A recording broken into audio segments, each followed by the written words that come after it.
Hello YouTube, how everyone doing? I hope y'all doing well. Okay, this is about a very sad story.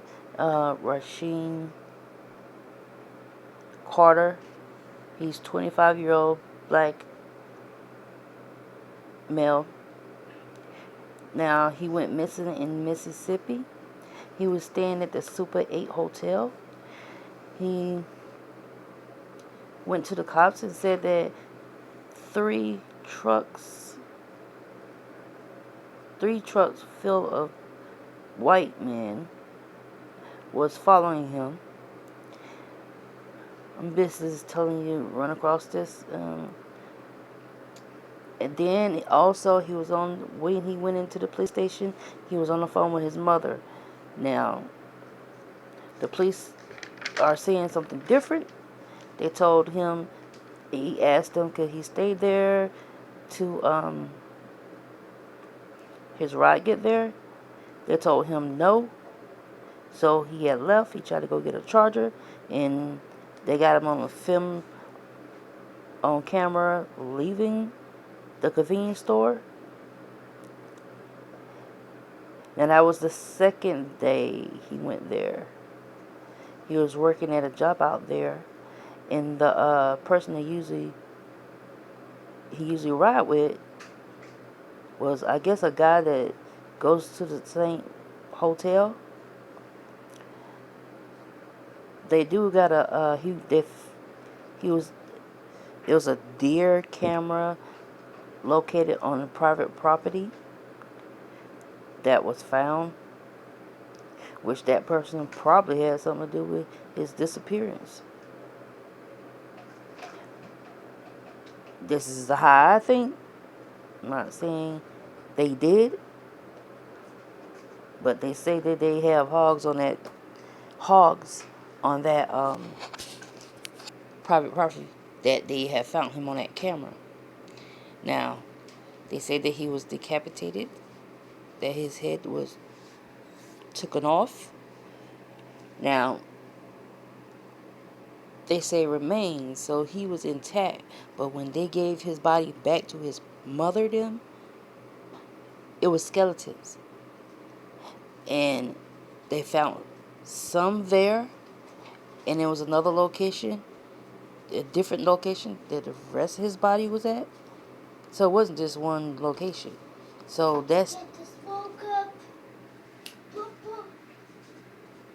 so basically probably dismembering it, just in pieces, basically, just in pieces. This is the police that he talked to. Now, with all that being said, this case here kind of reminds me of several cases. It was a black model came out missing. They ain't find nothing but bones. And things looked like some things was missing. Janati Day. I mean, is this go on and on? When is the craziness gonna stop? I think that police department, everyone inside should be fired.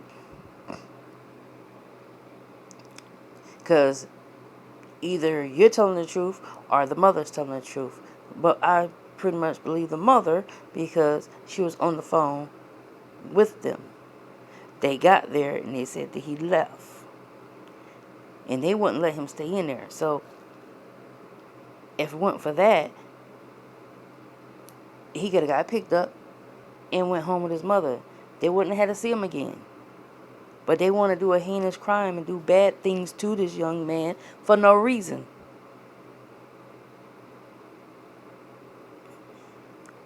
Now, that police department better start doing their job. Because if they don't start doing their job, then they go ahead and call the FBI. And they go ahead and get some more investigators that is going to actually be in court. And look at them three. Look how they look. They look like they mad that they have to even be out there. They look at him holding his belt right there. The one in the middle. The other one got his arms crossed. What is that all about? And look at that. camera right there. Camera right there. They got the film from inside. Okay, it's a camera inside the building too. We want to see that. We want to see the camera inside the police department. We want to see the one right there. And if they got any other ones, you need to get that too. My opinion, he probably, allegedly, but my opinion, I feel that the police had something to do with it. Why is no video of that camera? Why is no video on the inside? Why? What, are you trying to cover something up? Because what they say is that the guy from the private property knows the cop. He told him that people was following him. They did nothing. They said it was out of their jurisdiction. This whole thing is so messed up. And we shouldn't have to listen to this. We shouldn't have to listen to the fact about there's another missing baby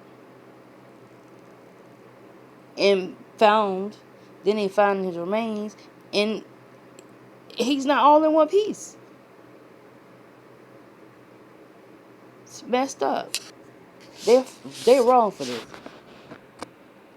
I hope y'all enjoyed the video. I'm gonna put a couple more clips in the mother, I think the aunt, just a little bit to that. Y'all take it easy and thank you for listening. Share, like, support, and please talk about this until they get tired of hearing it. Till people get tired of hearing it.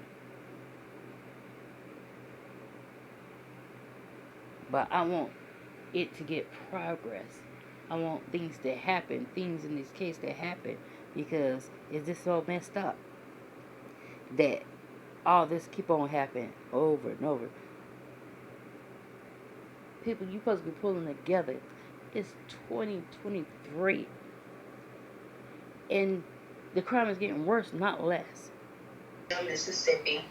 He was working for Georgia Pacific, which is a electric plant, and he was a subcontractor. He was working under some subcontractor, what they call a temporary shutdown. They were only to be there for a short amount of time.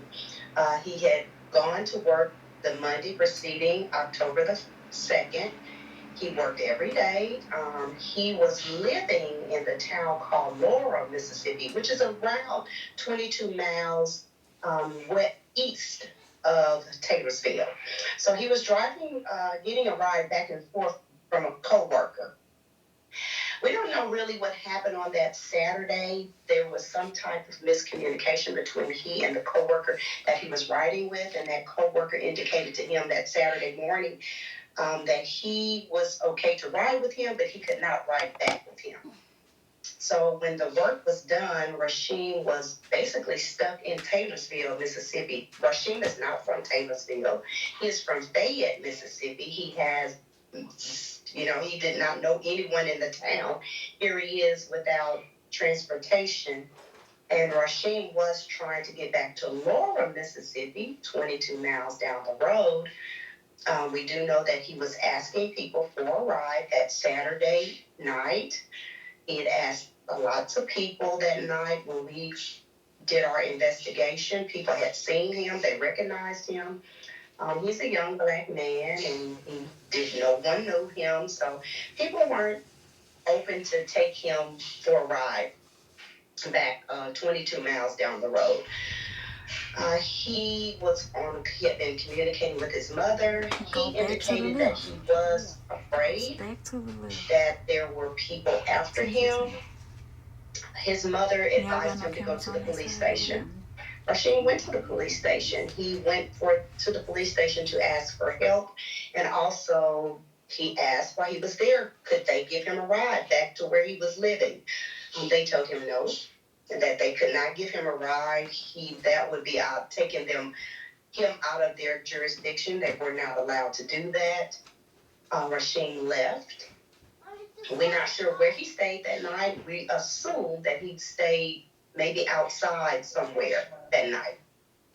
The next day he got up. He was still fearful. He was still in distress.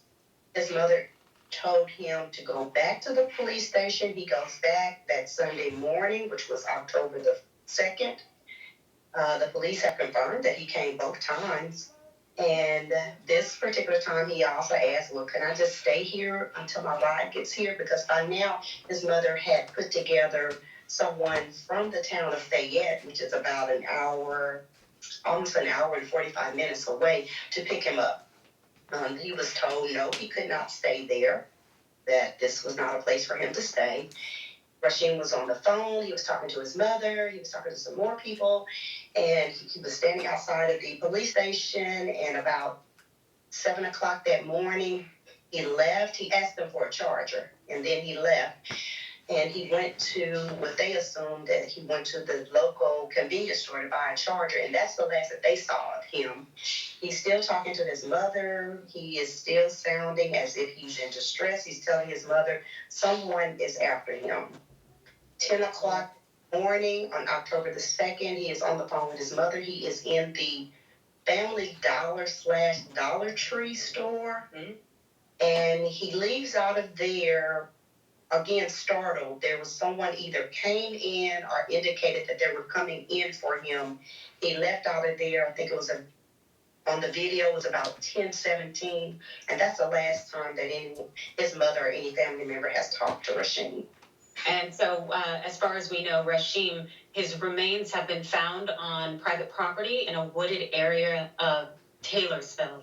And so I know there's probably, again, a lot of unanswered questions. How did he get there? How did he die? Are there any other details that would provide any insight as of yet?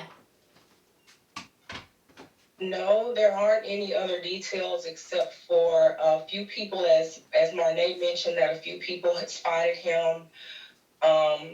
We do know that when he last came out of the dollar store, after we talked with the police department, we went down there for the search on October the 8th. The police indicated that the last ping of his phone that we knew of was when he came out of the dollar store, but the police officer mentioned that his phone last pinged in an area called Clear Creek, which is off of Highway 28. We did not have that information. We still don't have any information as far as we haven't been able to get the phone records. We do know that his ATM card, his Chime card, was used on October the 4th. While he was on this private property, supposedly he was spotted on this camera coming across a deer trail, which they're saying it's stated on the video that it's October the 2nd. And so the picture that they sent to his mom, that the sheriff department sent to his mom to ask if that was him, he's not wearing a shirt. We can clearly see that he has bruises on his back, on his left arm, and he's looking back to the right as if he's running from someone, which he did tell his mom that there were some white guys in a white truck that were chasing him, that were after him. So he did provide his mom with some names as for who may be responsible if anything happened to him. Mm-hmm. So she did get that information from him over the phone as well as via text. But that's able to identify these people at all in terms of, did he have their names that he shared with his mother? From our understanding, the names that he shared with his mom, that those persons were called by Laura Police Department. Taylorsville Police Department has not done any investigating at all. But with Laura Police Department, we heard that they called and talked to them over the phone, that they did not have any reason to bring them in for questioning. So that's as far as we've gotten there with that information.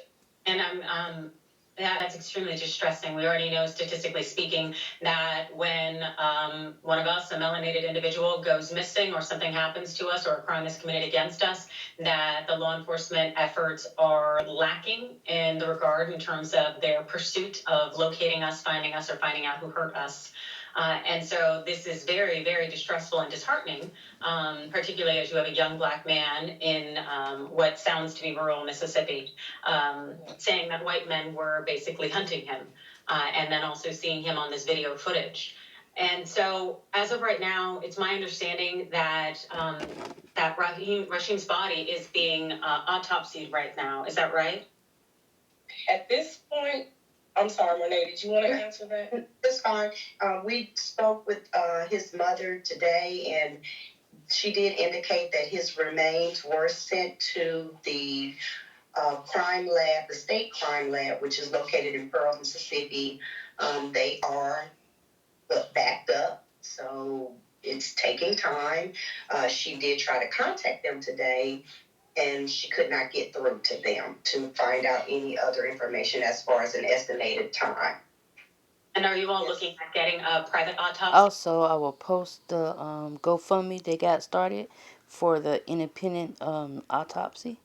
So y'all can go $1 or something, 10, 20, whatever you can do to help them so they can get justice by going with a private, so they can get a private autopsy done.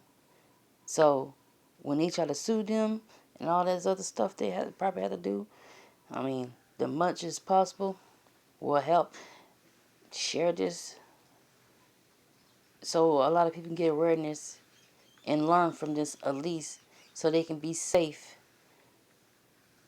because everyone is not your friend, everybody don't like you, and it is real messed up that people even have to say that, because when you're a kid you teach your child how not to do this, not to do that, and stuff like that. And then he was just going off trying to provide for his daughter, just trying to make some money, and a tragedy had to happen to him when he was trying to better himself. That's just so messed up.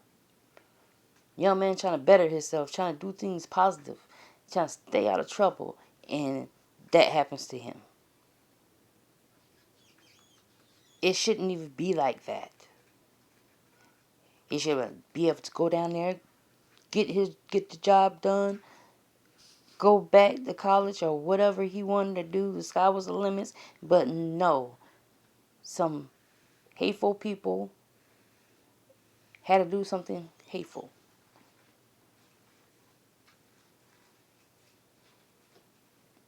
But that was just basically firsthand, so y'all can hear that, the information. They say that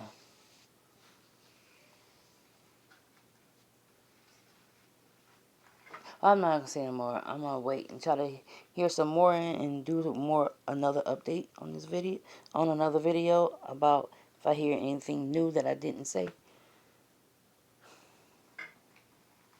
Y'all take it easy and have a good one. If you have family members out there you're mad at, if it's not really that bad,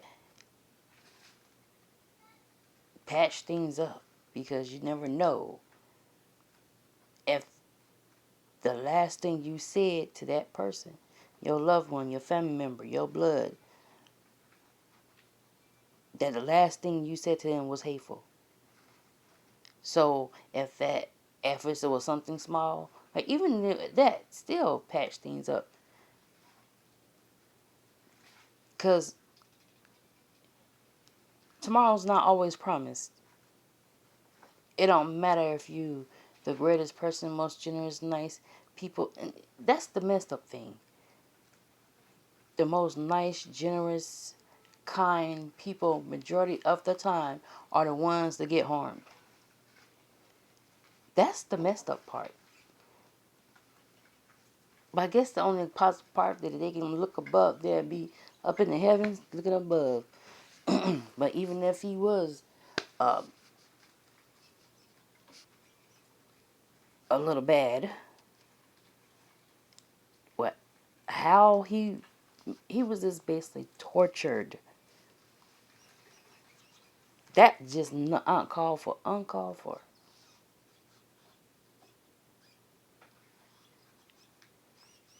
Can't even have a funeral because hateful people doing hateful things. Y'all take it easy. Look at that GoFundMe and help out if you can. Share, like, and subscribe. Thank y'all. Take it easy. Watch out for yourselves. I would like to say one more thing before I sign off on this. Y'all celebrities need to get on this also. Now, did y'all hear me? Y'all celebrities need to get on y'all Instagram, y'all Twitter, Facebook, and any other site and talk about this too. Don't let this be swept under the rug. Don't. Y'all take it easy. That's all I had to say.